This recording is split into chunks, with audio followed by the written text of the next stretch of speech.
95%의 인간은 타고난 운명 그대로 살아간다. 사람들은 이들을 순리자라 부른다.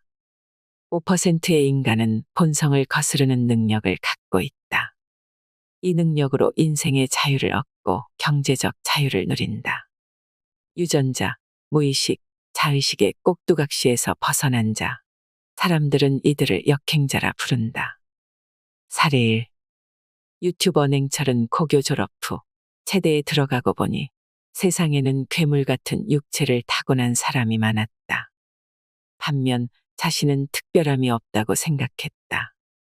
심각한 가난에 시달리며 사회에 대한 불만이 쌓여 누군가가 째려보거나 시비를 걸면 여지없이 폭력을 행사했다. 그러다 안 되겠다 싶어 부자가 된 사람들을 연구했다. 결국 모든 부자들은 부동산과 주식으로 부를 이루었다는 결론에 이르렀다. 그 후 도서관에서 주식책을 읽기 시작했다. 배달 일을 하면서 1,000만 원을 모아서 주식을 시작했다. 30대 초반이 되었을 때 자산 30억을 확보했다. 그는 이제부턴 망할 일이 없다고 생각하고 꿈에 그리던 세계여행을 시작했다. 사례 2. 31세 김다원이라는 친구가 있다. 그녀는 물리치료사로 일하면서 경제적 자유라는 꿈을 포기하지 않았다. 24살부터는 일을 하면서 주말마다 재테크 강의를 들었다. 1년간 사업 설명회, 경제 세미나, 각종 재테크, 다단계 사업, 반영구, 화장 강의 등을 수강했다. 뿐만 아니라 부업에 대한 강의도 들었다. 2년 후 퇴사할 때쯤에는 이미 피부관리업을 시작할 수 있는 상태였다. 27살에 뷰티 프랜차이즈 거꾸로 가는 시간을 창업했고 3년 만에 120개 지점으로 확장되었다. 폐업률은 제로에 가깝다. 다은이는 완전한 자유를 얻게 되었다. 농장에 있는 닭을 보라. 이들에게 자유의지가 있다고 말할 수 있을까? 이 닭은 한정된 울타리 안에서 산다. 닭은 유전자 명령에 따라 모이를 먹고 짝짓기를 하고 알을 낳고 때로는 다른 닭과 싸움도 하며 살아간다. 그리고 결국 그 닭은 치킨이 된다. 인간의 관점에서 이 닭의 운명은 태어날 때부터 정해져 있다. 닭의 활동 반경도 삶의 끝도 모두 정해져 있다. 인간의 삶도 닭과 크게 다르지 않다. 인간에게도 울타리가 있다. 이 울타리는 유전자, 무의식, 자의식으로 이루어져 있다. 이 성가신 울타리는 닭처럼 인간의 운명도 정해준다. 인간은 스스로 자유의지가 있고 특별한 존재라고 생각하며 살지만 이는 모두 망상이다. 모두 같은 생각을 한다는 건 평범한 생각을 한다는 뜻이다. 평범한 생각만 하는 사람은 절대 자유를 얻을 수 없다. 울타리를 벗어나려면 어떻게 해야 할까? 당연히 울타리를 잘라버려야 한다. 마찬가지로 운명을 벗어나 진정한 자유를 얻기 위해선 유전자, 무의식, 자의식이라는 울타리를 제거해야만 한다. 이제 울타리를 어떻게 없애는데? 라는 질문이 나올 것이다. 인간의 운명을 정하는 울타리는 생각보다 질기고 억세다. 이 울타리를 끊기 위해선 아주 예리한 검이 필요하다. 바로 역행자 7단계 모델이라는 검이다. 울타리를 탈출한 순간 인간은 자유로운 사고를 할 수 있게 되고 남과 다른 특별한 삶을 살게 된다. 1단계 자의식 해체. 자의식은 인간에게 필수 불가결하게 존재한다. 인간의 자아가 붕괴되는 것을 막는 기제지만 대부분은 과한 남용으로 우리의 발전을 완전히 가로막는다. 예를 들어 나는 돈에 진짜 관심이 없어. 부자 되는 법칙 같은 건 세상에 존재하지 않아 등의 말도 대부분 자의식의 상처를 피하기 위한 합리화에 지나지 않는다.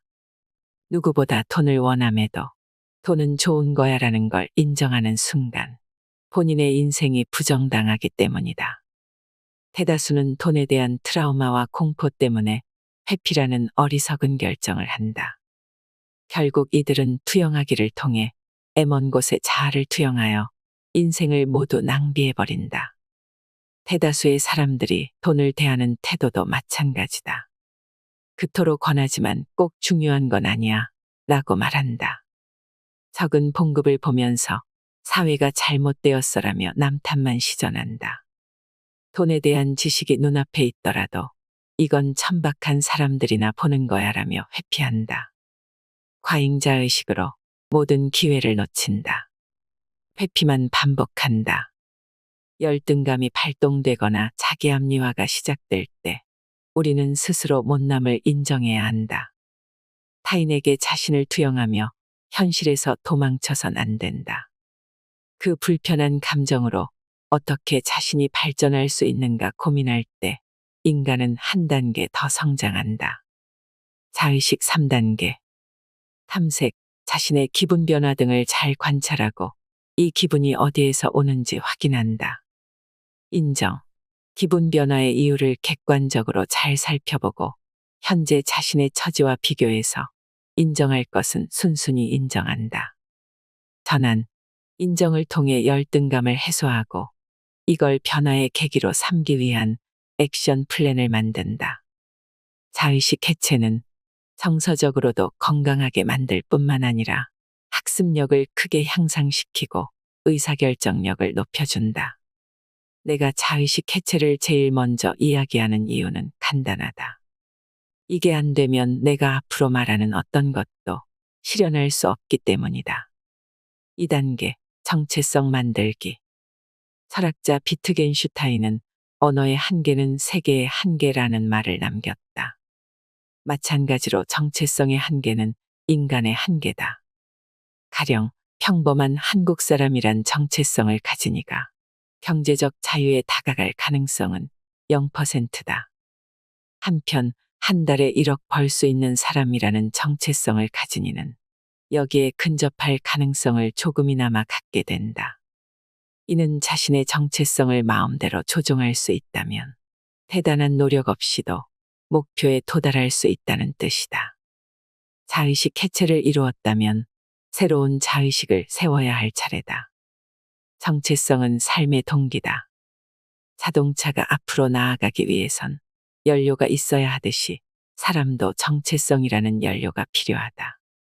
이걸 자유자재로 이용하면 정말 놀라운 일이 벌어진다. 정체성 바꾸는 방법. 하나, 책을 통한 간접 최면. 정체성을 바꾸는 가장 쉬운 방법은 관련 책을 읽는 것이다. 자수성가한 흑수저들의 책을 20권쯤 몰아서 봐라. 자수성가한 사람들의 이야기를 읽는 것만으로도 나도 할 수 있다는 느낌이 차오르게 된다. 인간에겐 거울 유런이라는 게 있어서 타인의 행동을 보기만 해도 본인이 직접 하는 것과 비슷한 반응을 뇌에 일으킨다. 이런 점을 잘 이용하는 게 바로 좋은 자기계발서 읽기다. 둘, 환경 설계. 환경 설계는 앞서 말했던 유튜브 개설 같은 게 대표적 사례다. 나를 궁지에 몰아넣는 방법이다. 주로 쓰는 방법으로는 선언하기가 있다.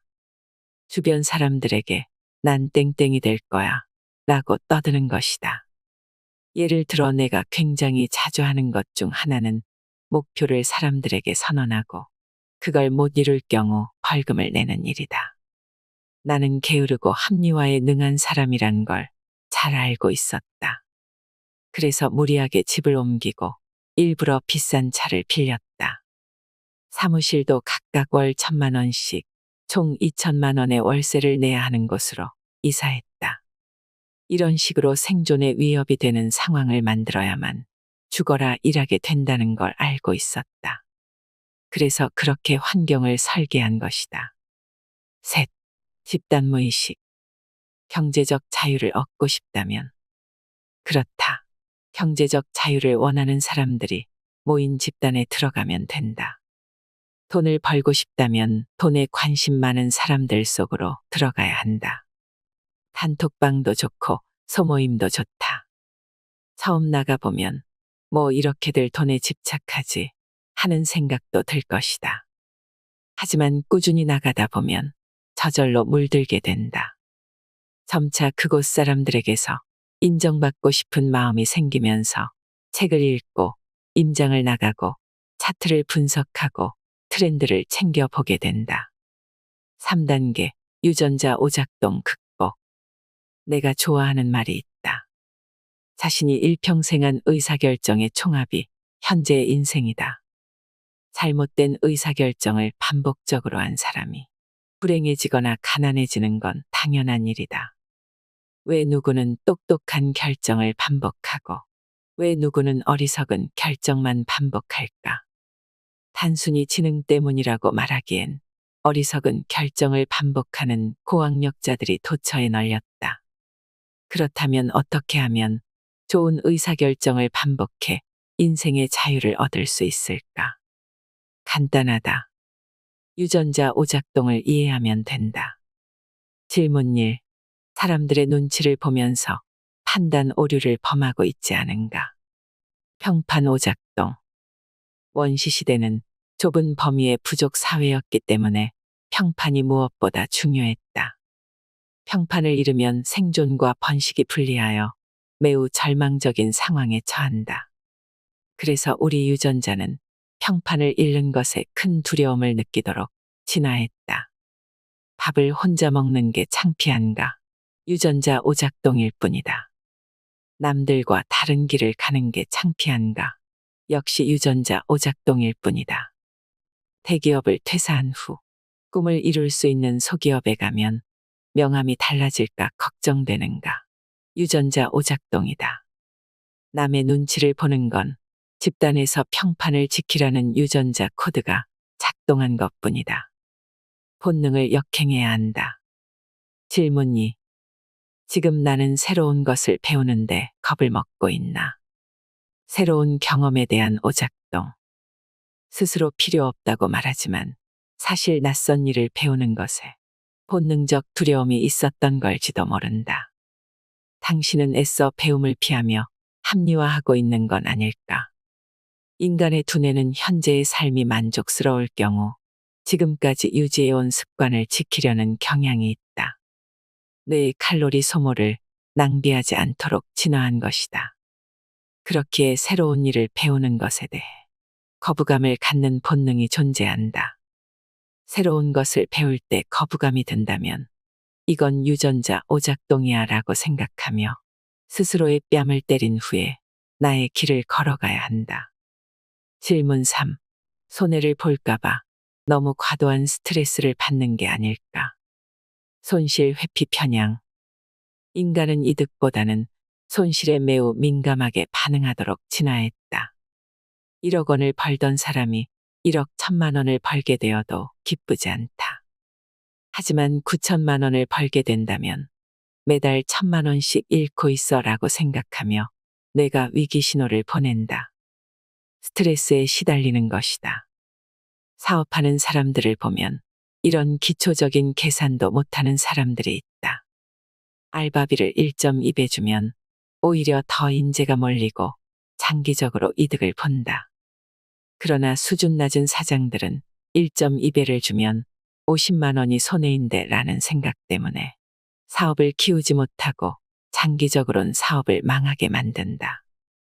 직장인의 경우 이직해 자아실현을 할 수 있는 기회가 와도 연봉이 1천만 원 깎인다면이라는 걱정 속에서 아무 발전도 하지 못한 채 회사를 욕하며 계속 다닌다. 이것은 유전자 오작동에 의한 망상일 뿐이다. 4단계 뇌 자동화. 앞의 방법들로 본능의 꼭두각시 끈을 잘라냈다 하더라도 머리가 안 좋으면 자유를 얻을 수가 없다. 독해력이 떨어지면 이 책을 봐도 무슨 말인지 알 수 없고 5, 6단계의 지식과 방법론을 흡수할 수 없다. 돈 버는 일도 마찬가지다. 무슨 일을 어떻게 해야 할지 모른 채 몸만 고생하다 포기하기 일수다. 머리를 어느 정도 좋게 만들어야 한다. 과거의 과학자들은 지능이 고정되어 있다고 믿었다. 사람의 지능은 유전자에 의해 거의 결정되며 아무리 공부를 한다고 해도 성인이 된 후에는 더 발달하지 않는다고 믿었다. 하지만 최근 신경가소성 이론이 등장하면서 인간의 뇌는 사용하기에 따라 신경세포들을 새로 만들어낸다는 것이 입증되었다. 쓸수록 좋아진다는 것이다. 좋은 책을 읽는다는 것은 몇백 년 전에 살았던 가장 훌륭한 사람과 대화하는 것이다. 정말 맞는 말이다.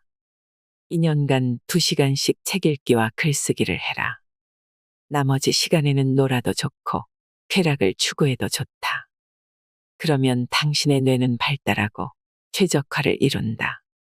별로 힘든 일이 아니다. 일주일에 한두 번만 해도 상위 10%로 올라갈 수 있다. 당신은 지금 눈앞의 과제를 해결하는데 급급하며 살고 있지 않은가? 장기적인 수를 두기 위해 무엇을 하면 좋을지 생각해보고 한번 작성해보자. 야근이 있는 회사보다는 100만 원 덜 벌더라도 쉬운 직장으로 이직하라. 남은 시간에 운동을 하여 뇌를 최적화하고 하루 1시간 책을 읽어라. 창의적인 공동체에 나가거나 나보다 더 나은 사람을 만나라. 당장의 성취에 급급하여 인생을 갉아먹는 것은 순리자의 전형적인 행동임을 기억해야 한다. 안 쓰던 뇌 자극하기. 창의성이나 지혜는 통합적 사고에서 나온다. 흔히 통찰력이라고 불리는 통합적 사고는 뇌 전체를 통합적으로 사용할 때 발휘되는 사고력이다. 그래서 새로운 아이디어가 필요하거나 곤란한 문제에 부딪히면 여러 가지 뇌 기능을 자극하려고 애쓴다. 여기서 중요한 것은 새로운 경험이다. 안 가본 길 걷기. 머리를 많이 쓰는 작업을 할 때는 매일 운동하는 편이다.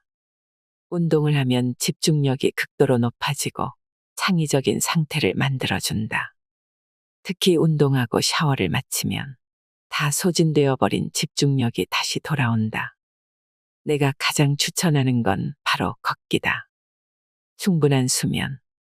학자들은 최소 7시간 이상의 수면을 권장하며 그럴 때에야 뇌가 최대치의 성능을 낸다. 잠을 줄이는 것은 비효율의 극치다. 역행자의 지식. 인간은 하루 동안 수많은 결정을 반복한다. 평범한 사람이 하는 하루 10개의 판단 중에서 5개는 좋은 판단이고 5개는 그르친 판단이라고 가정하자. 만약 이 사람이 역행자의 지식을 통해 좋은 판단을 할 확률을 10% 늘린다면 어떤 일이 벌어질까? 단순히 생각했을 때 어제보다 한두 개씩 매일 더 좋은 판단을 할 수 있다면 10년 뒤엔 3650일간의 좋은 판단이 복리로 쌓이게 된다. 복리의 힘은 어마무시해서 훗날 인생의 격차는 현격히 벌어질 수밖에 없다. 그 결과의 값은 돈뿐만 아니라 인생의 자유를 얻는 것이다. 역행자는 이를 받으면 이를 준다. 나는 공짜로 생긴 돈의 10%는 상대에게 돌려준다는 철칙을 세워두었다. 예를 들어 예전에 친구가 주식 정보를 알려준 덕에 1억 6,500만 원을 벌었다. 나는 주식을 매도하던 날 1,700만 원을 친구에게 보냈다. 기브 앤 테이크라는 책을 보면 재밌는 주장이 나온다. 사람을 기버나 테이커, 매처의 세 부류로 나눌 수 있다는 것이다. 기버는 퍼주는 사람, 테이커는 받기만 하는 사람, 매처는 딱 받은 만큼만 돌려주는 사람. 그럼 이들 중에 어떤 사람이 제일 부자가 될까? 가장 가난한 사람이 기버다. 그런데 가장 부자인 사람도 기버다. 그동안 나도 젊은 나이에 자수성가했다는 사람들을 수백 명 만나봤지만 대부분은 밥을 사거나 고마움을 표시하는데 돈을 아끼지 않았다. 나는 주변에 인색한 사람 중에 젊은 나이에 경제적 자유를 얻은 사람을 한 번도 본 적이 없다. 밥값 3만 원을 아끼자고 인심을 잃는 사람이 앞으로 무수한 인생의 판단을 잘 해낼 가능성은 제로다. 역행자는 확률에만 베팅한다. 예를 들어 승률이 55% 정도라면 그냥 베팅을 한다. 확률상 당연히 상대가 이길 때도 많다. 만약 지더라도 나는 동요하지 않는다. 난 잘 베팅했어라고 생각한다. 이기더라도 크게 좋아하지 않는다. 그냥 내가 냉정하게 베팅한 것을 칭찬하면서 마인드를 다잡을 뿐이다. 만약 베팅에 실패했다 하더라도 스스로를 칭찬하라. 당신이 무엇을 선택했다면 확률적으로 지는 것에 연연해할 필요는 없다. 그러면 나머지는 시간이 해결해 준다. 인생도 마찬가지다. 남들보다 아주 조금이라도 의사결정력이 높으면 인생에서 내려야 할 수백 번의 의사결정에서 좋은 선택을 할 확률이 높아진다. 그리고 반복적으로 의사결정을 잘한 사람과 그렇지 못한 사람의 차이는 하늘과 땅처럼 벌어지게 된다. 6단계 경제적 자유를 얻는 구체적 루트. 이번 단계에서는 경제적 자유를 얻는 방법을 상황별로 다룬다. 경제적 자유에 이르는 길은 너무나 다양하기 때문에 나는 어떤 상황에서든 경제적 자유에 이르는 알고리즘을 그려볼 생각이다. 돈 버는 일은 엄청 복잡하고 어려워 보이지만 근본적인 원리는 간단하다. 돈을 버는 모든 활동은 아래의 두 가지로 수렴된다. 하나, 상대를 편하게 해주기. 둘, 상대를 행복하게 해주기. 겨우 이게 돈 버는 근본 원리라니까 허탈한가? 그렇지 않다. 이 두 가지야말로 사업과 투자의 시작이자 끝이다. 결국 돈을 버는 핵심은 문제 해결력에 있다. 사람들이 어떤 것에 불편함을 느끼는지, 어떤 것에 행복을 느끼는지 알아내야 한다. 그리고 어떻게 불편함을 해결해 행복감을 줄 수 있을지 아이디어를 내고 실제로 해결책을 마련하면 된다. 그러면 돈이 벌린다. 나는 오늘 아침에 창문 닫기로 3일 작업하고 1년치 연봉을 버는 35살 영상을 보았다. 이 남성이 떼돈을 버는 방식은 내가 역행자 부록에 서술한 방식 그대로였다. 이 남성이 문제 해결을 한 방법은 간단했다. 창문 닫기를 찾는 건물주들은 많지만 정보를 얻기 힘든 문제를 블로그로 해결했다. 건물주들은 창문 닫기를 찾으려 해도 전단에 박힌 전화번호에 전화하는 것 말곤 방법이 없었을 것이다. 블로그에 후기와 포트폴리오를 쌓아두면 아무 정보도 모르는 업체보다 상대적으로 믿음이 갈 수밖에 없다. 블로그에 부산시 창동 창문 닫기 등의 블로그 글을 써두었을 것이고 건물주들이 일일이 창문 닫기를 찾는 번거로움을 해결했다.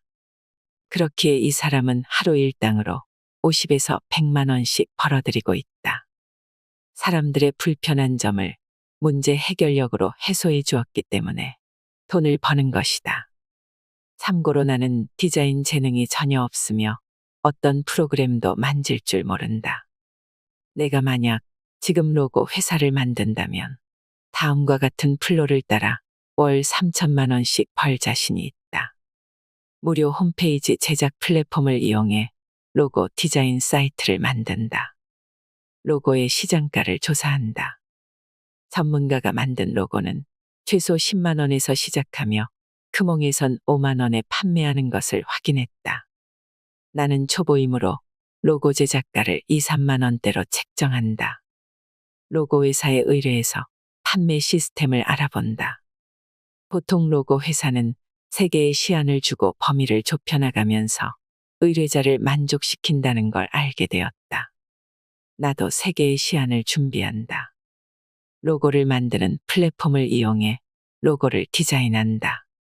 아이맵, 윅스, 망고보드 등 수십 군데 해외 사이트에서 30초 안에 로고를 디자인할 수 있게 도와준다. 인스타그램 스폰서 광고를 통해 매일 5천 원에서 1만 원 정도의 비용으로 광고를 돌린다. 크몽을 통해 광고를 해도 좋다. 네이버 블로그, 인스타그램, 유튜브 등을 이용한 무료 마케팅도 가능하다. 참고로 난 돈을 들이지 않고 모든 마케팅에 성공했다. 점차 의뢰가 들어오기 시작한다. 한두 달 하다 보면 사람들이 어떤 디자인을 좋아하는지 이해하게 된다. 이때부터 시간은 극도로 단축되고 고객 만족도가 크게 높아진다. 순수익이 월 300만 원에 달하면 다음 스텝으로 넘어간다. 단가를 높여야 하는 단계다. 실무를 하면서 로고 공부를 제대로 하기 시작한다. 디자인 실무에 대한 책을 볼 수도 있고 업계 1위 회사의 포트폴리오를 분석해 볼 수도 있다. 디자인 학원을 다니거나 관련 강의를 듣는다. 점차 입소문과 마케팅에 의해 초과 수요가 생긴다. 만들 수 있는 로고의 양보다 의뢰량이 많아지는 지경에 이르면 가격을 점차 상승시켜 수요를 조절한다. 사업 자동화를 위해 직원을 고용하거나 아르바이트생을 교육한다. 디자인 제품을 고급, 중급, 초급으로 나누고 가격을 차별화한다. 매출 규모가 커지면 이제 제대로 회사 형태로 만든다. 이후 경영 서적을 보면서 회사 확장 방법, B2B 시장 개척 등에 대해 공부해 나간다. 로고 회사가 안정화되었을 것이다. 로고와 관련도가 높은 주변 사업들, 예를 들어 웹 디자인, 배너 광고, 홈페이지 제작 등으로 확장해 나간다. 이 성공 경험을 바탕으로 다른 사업들도 무자본으로 창업해 본다. 이 글이 올라간 후 사람들은 어떤 성과를 거뒀을까? 21살의 청년은 금홍 대상을 받은 그리다를 창업했고, 스티커 사업을 하던 26살의 여성은 내 컨설팅을 통해 노선을 바꿨다. 내가 무자본 창업으로 로고 회사를 만들라고 조언했기 때문이다. 이후 헤루라는 로고 회사를 창업하여 1년 만에 급성장했다. 현재 학동사거리 인근에서 15명의 직원들과 함께 일하고 있다. 오프라인 행사를 하다 보면 사업으로 매월 1,000만 원씩 벌고 있어요. 너무 감사해요 라고 말하며 선물을 주는 사람들을 만나게 된다. 이들은 하나같이 위의 글을 보고서 사업을 시작했다고 말한다. 그러니 특기가 없다, 자본이 없다 같은 말은 통하지 않는다. 7단계 역행자의 쳇바퀴. 인간의 본성에는 실패와 패배에 대한 두려움이 각인되어 있다. 선사시대의 실패와 패배는 곧 죽음과도 직결되어 있었기 때문에 인간은 오래전부터 이를 과도하게 두려워하는 경향이 있었다. 그래서 새로운 것에 도전하기를 망설이며 실패했을 때 과도하게 스트레스를 받는다. 하지만 역행자는 이 원초적 두려움이 쓸모없는 것임을 이해하고 있다. 나아가 이러한 본능을 역행하여 고의로 패배에 직면함으로써 레벨업을 하기도 한다. 책을 1년에 100권씩 읽지만 정체된 사람들이 있다. 이들은 실행하지 않기 때문에 실패도 없다. 실패를 해야만 자신의 수준을 가늠하고 약점을 파악하면서 똑똑해진다. 실행하지 않으면 자기 세계관에 빠져서 자의식만 커진다. 결국 방어기제 때문에 어리석은 결정만 하고 그 어떤 성취도 이루지 못할 가능성이 크다. 일을 하면서 실패하지 않는다면 난이도 조절에 실패한 것이다. 실패하지 않는다면 쉬운 일만 하면서 정체된 인생을 살게 된다. 정체되더라도 행복하다면 다행이지만 자유롭지 못하기 때문에 궁극적으로 행복해지기는 어렵다. 태어날 때 가난한 것은 당신 잘못이 아니지만 죽을 때 가난한 것은 당신의 잘못이다라는 말이 있습니다. 하지만 저는 가난한 것이 잘못이라고 생각하지는 않습니다. 돈이 행복을 보장하진 않기 때문이죠. 하지만 인생의 자유를 보장할 확률은 높다는 말에는 동감합니다.